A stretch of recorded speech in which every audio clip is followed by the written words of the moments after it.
Soy la doctora Rosario Rábalos Gamboa. Voy a explicarles el tema de enzimas. Las enzimas son proteínas que catalizan reacciones químicas en los seres vivos. Por eso son considerados como biocatalizadores orgánicos. Son catalizadores, es decir, son sustancias que sin consumirse en una reacción aumentan notablemente su velocidad. Son un tipo de proteínas con estructura terciaria que adquieren una forma globular. Las o los enzimas son proteínas especializadas y controlan todas las reacciones químicas de nuestro cuerpo. Hay enzimas en todo ser vivo. Se dice que son catalizadores porque cada reacción química necesita una enzima para que se realice. Es decir, todo lo que se transforma lo hace gracias a una enzima en un ser vivo. Cada enzima actúa sobre una sustancia concreta como una llave y una cerradura. Las o los enzimas son agentes químicos que cambian la velocidad de una reacción química sin que la reacción actúe sobre ellas. En esta diapositiva podemos apreciar a una enzima que se une a un sustrato formando un complejo enzima-sustrato. Luego de que la enzima ejerce su mecanismo de acción sobre el sustrato, se libera productos, quedando la enzima inalterable. La ausencia de enzimas hace que la red metabólica se paralice. Por eso es que siempre se menciona que en ausencia de enzimas, la red metabólica se paralizaría totalmente a escala molecular y el recorrido exigiría millones de años. Es decir, sin enzimas no hay vida, porque las enzimas posibilitan el metabolismo. ¿Cómo se clasifican las enzimas? Existe una clasificación internacional de las enzimas de acuerdo a su mecanismo de acción. Se clasifican las enzimas en 6 clases: en oxidorreductasas, en transferasas, hidrolasas, liasas, isomerasas y ligasas.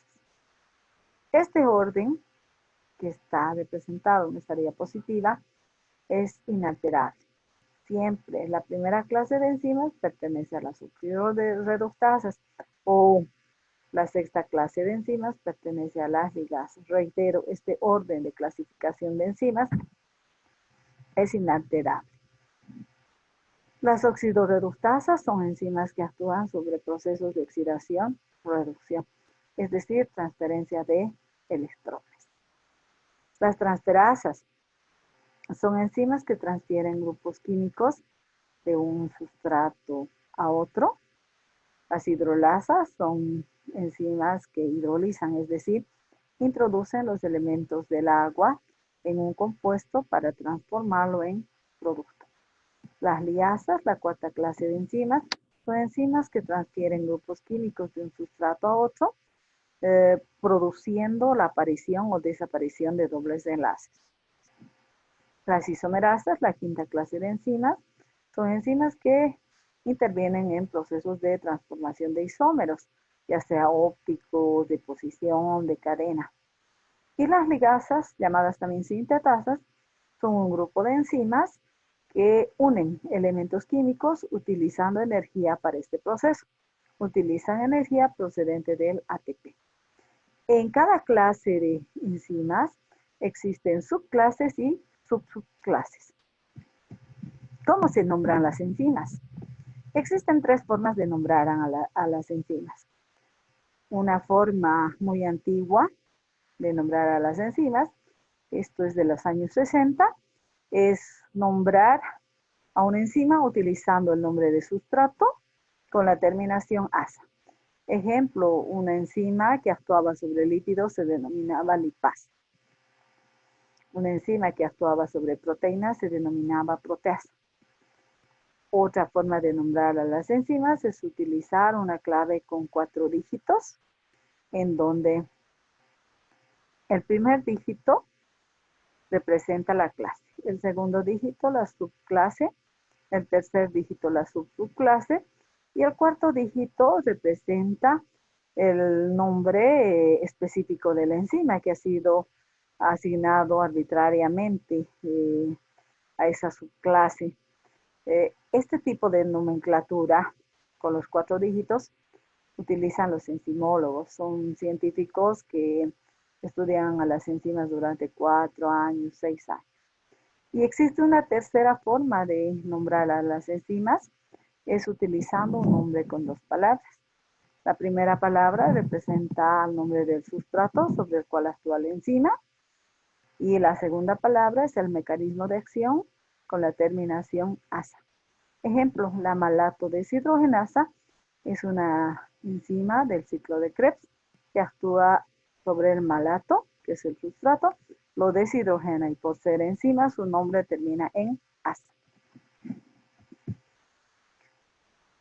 Las enzimas y la disminución de la energía de activación. La energía necesaria para romper los enlaces en las moléculas de los reactivos se llama energía libre de activación. Y las enzimas actúan sobre esta.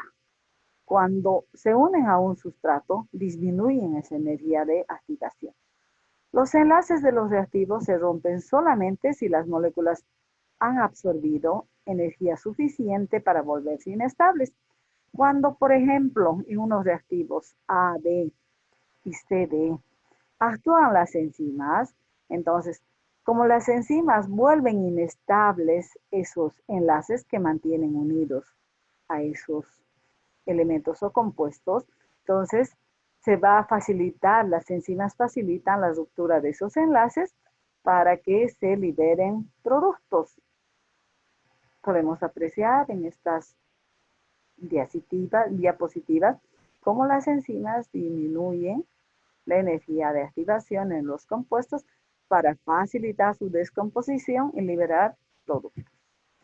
Las enzimas, en sí una enzima aumenta la velocidad de la reacción, disminuyendo la energía de activación para de esa forma liberar productos. Las enzimas permiten a la célula tener un metabolismo dinámico debido a ese hecho de que aumentan la velocidad de las reacciones químicas, disminuyendo la energía de activación. Refiriéndome a la especificidad de las enzimas al ser proteínas son altamente específicas. Una enzima puede reconocer a sus sustratos en medio de otros sustratos parecidos como los isómeros. O sea que cada enzima cataliza una reacción específica. Cuando una enzima se pone en contacto con el sustrato, entonces se forma el complejo enzima-sustrato, la enzima actúa sobre el sustrato y se liberan productos. Ejemplo, la sacarasa es una enzima que actúa solo sobre la sacarosa, actúa sobre ella, debilita sus enlaces, es decir, disminuye la energía de activación y de la sacarosa se van a liberar glucosa y fructosa. El sitio activo enzimático. Toda enzima tiene un sitio activo enzimático. El sitio activo enzimático es una región específica de la superficie de la enzima con la cual ésta se une al sustrato, promueve el cambio y acelera la velocidad de la reacción química. Toda enzima tiene un sitio activo enzimático con el cual actúa sobre el sustrato. En referencia a las partes de un sistema enzimático. En muchas ocasiones las enzimas no actúan solas. Para que actúe una enzima siempre se requiere un sustrato. El sustrato es la molécula sobre la cual actúa la enzima y cuya transformación está condicionada por él. Otra parte del sistema enzimático es el producto. Una vez que la enzima actúa sobre el sustrato, entonces se libera el producto y el producto es la molécula resultante de la acción de la enzima sobre los sustratos. Otro componente del sistema enzimático son las coenzimas. Son las que reciben o ceden un fragmento químicamente activado. Solo actúa captando y liberando ciertos grupos participantes. Las coenzimas generalmente son derivados de las vitaminas, son coadyuvadores enzimáticos. Además, como parte de un sistema enzimático, también participan los grupos prostéticos, que generalmente son denominados también cofactores. Es otra parte del sistema enzimático que tienen un peso molecular bajo, o sea, son dializables, son termoestables, no son proteínas, generalmente son iónicos y se adhieren de manera más o menos laxa a la apoenzima. Apoenzima es la enzima que está sola. Entonces, las partes de un sistema enzimático son la enzima, el sustrato, el producto, la coenzima, el grupo prostético denominado también cofactor. ¿Qué factores influyen en la actividad enzimática, en ese hecho de acelerar la velocidad de la reacción química? Los factores que influyen en la actividad enzimática son la concentración de enzima, concentración de sustrato, la temperatura y el pH. En referencia a la concentración de sustrato, cuando en un sistema enzimático participa la enzima, pero también participa el sustrato, y se aumenta la cantidad de sustrato en esa reacción química, se ha demostrado que aumenta la velocidad de la reacción química hasta que llega un momento en que la enzima se satura y la velocidad de la reacción química ya no aumenta, sino permanece estable, permanece constante. En base a esto se ha demostrado que la cantidad de sustrato que lleva a la mitad de la velocidad máxima es la suficiente para mantener el metabolismo en equilibrio y a ello se llama constante de Michaelis-Menten. Decía, la constante de Michaelis-Menten es la cantidad suficiente de sustrato que lleva a la mitad de la velocidad máxima una reacción enzimática. En referencia a la temperatura, cuando en una reacción química todo permanece constante, solo se aumenta la temperatura. Se ha demostrado que aumenta la velocidad de la reacción enzimática hasta que llega a una temperatura óptima y si se sigue subiendo esa temperatura, entonces la reacción química desaparece porque la enzima se desnaturaliza, ya no hay reacción química. Cada enzima tiene una condición óptima de temperatura que maximiza la actividad enzimática. Las temperaturas óptimas de las enzimas oscilan entre 3.1 y 37.8 grados centígrados.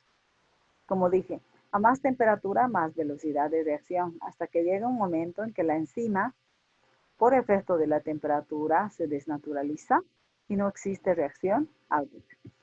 ¿Cómo afecta el pH en la actividad enzimática?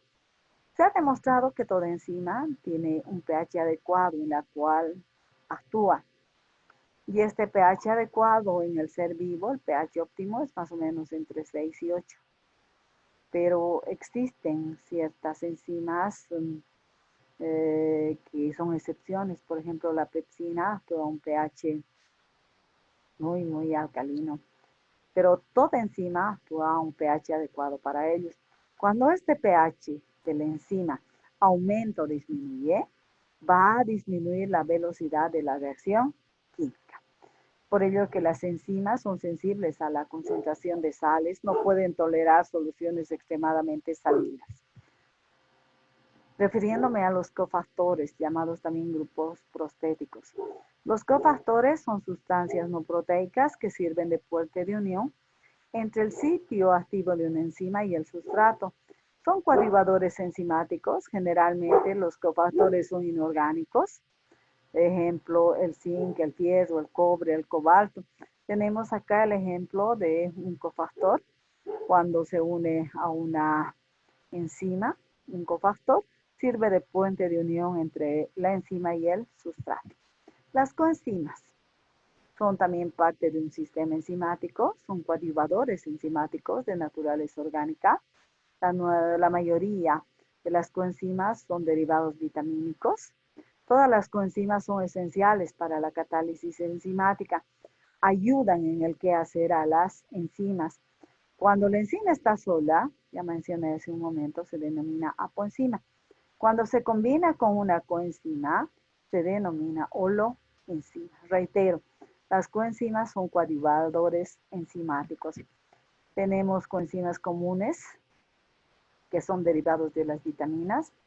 Los derivados de la vitamina B1 que actúan como coenzimas son la TPP, la TTP. significa la TTP, trifosfato de tiamina. Esta TPP es pirofosfato de tiamina. Las coenzimas derivadas de la vitamina B2 son el FMN y el FAT. El FMN significa mononucleótido de flavina. Este FAT significa adenindinucleótido de flavina.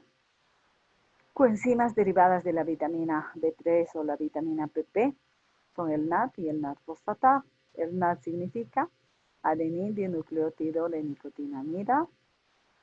Este fosfatado significa fosfato de adenindinucleótido de nicotinamida. Las coenzimas derivadas de la vitamina B5 son la coenzima A y la ACP, que es la proteína portadora de acilos. Los derivados coenzimáticos de la vitamina B6 son el fosfato de piridoxal. Los derivados coenzimáticos de la vitamina B8 son el biotinil adenosín-monofosfato. El derivado coenzimático de la vitamina B9 constituye el tetrahidrofolato. El derivado vitamínico coenzimático de la vitamina B12 es la metilcobalamina, y hay que añadir aquí a la cianocobalamina, a la desoxiadenosín-cobalamina. Son las coenzimas, son coadyuvadores enzimáticos que coadyuvan en la aceleración de la velocidad de la reacción química. En algunas ocasiones las enzimas actúan solas, en otras requieren de coenzimas. En otras reacciones más complejas requieren de coenzimas y de cofactores. Los inhibidores enzimáticos, ¿qué son? Los inhibidores enzimáticos son compuestos que disminuyen la actividad enzimática. Para que las enzimas no actúen en forma descontrolada en nuestro organismo o en todo ser vivo, existen inhibidores enzimáticos que disminuyen la actividad enzimática y en muchas ocasiones controlan la actividad enzimática. Existen diferentes inhibidores enzimáticos, hay que mencionar 4. Los inhibidores irreversibles, los reversibles, los competitivos y los no competitivos. Los inhibidores irreversibles se unen por enlaces covalentes, no sueltan a la enzima una vez que se han unido a ellos. Este es el efecto de los venenos, por ejemplo, el cianuro. Los inhibidores reversibles son aquellos compuestos que se unen por enlaces débiles a las enzimas y por un tiempo se unen y luego sueltan a la enzima. Los inhibidores competitivos son aquellos que entran en competición para ocupar el sitio activo enzimático, compiten con el sustrato. Los inhibidores no competitivos se ligan a una parte de la enzima alejada del sitio activo e impiden las reacciones enzimáticas. Podemos apreciar acá los inhibidores alostéricos que producen una reacción alostérica. Son ciertos compuestos que se unen a un sitio alostérico, es decir, estos inhibidores alostéricos se unen a un sitio parecido al sitio activo de la enzima y inhiben la acción de la enzima sobre el sustrato. La regulación del metabolismo está muy equilibrada y el funcionamiento de cada vía metabólica es rigurosamente regulado, primeramente por la existencia de enzimas en ciertos órganos, en ciertas organelas, en ciertos tejidos, en ciertos músculos. También la regulación de la actividad enzimática que asegura la apertura o cierre de las diferentes vías metabólicas. La principal regulación del metabolismo y regulación enzimática es el proceso de retroinhibición, que es uno de los principales mecanismos de regulación metabólica. Esto tiene lugar cuando una vía metabólica se cierra, cuando cierta reacción química libera ya el producto. Ese producto final es un inhibidor de una enzima de la vía metabólica respectiva. Decía, el proceso de retroinhibición es el principal mecanismo de regulación enzimática y también de regulación del metabolismo, aunque tampoco hay que dejar de lado la regulación alostérica, que es otro proceso de regulación enzimática que regula también parte del metabolismo. Este es el tema de enzimas. Muchas gracias por su atención.